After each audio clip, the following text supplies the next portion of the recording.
What's up mga adventures and welcome to Cadiz, Spain.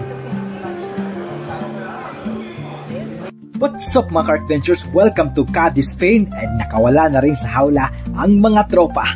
So what's up mga adventure? Binook na kami ng agent ng taxi at magkakahalaga daw ito ng 15 euro hanggang 20 euro, depende na rin sa lugar.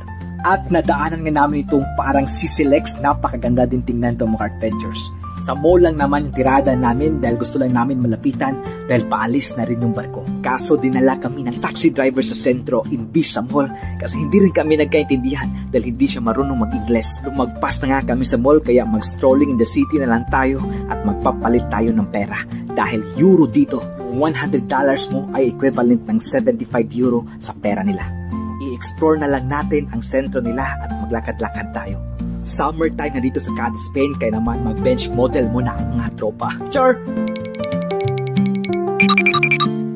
Kung mainit na nga sa Pilipinas mga adventures, ay grabe, mas mainit dito kapag summer. Normal lang sa kanila ang ganitong init, parang wala lang. Pero pagdating sa amin, murag ni kutkot ang kainit sa among panit. Char! At naobserbaran ko dito mga adventures ang pinakamainit na oras dahil mahaba ang araw na dito ay nasa alas 4 hanggang alas 6. Dahil paalis na yung barko, nagmamadali talaga kami mag-grocery at saka babalik na kami, baka maiwanan pa kami. Kulang man sa oras, at least busog-lusog naman sa mga tanawin dito. Salamat Cadiz, kahit short time lang kami dito sa port na ito, at least nasulit konti dahil nakalabas kami.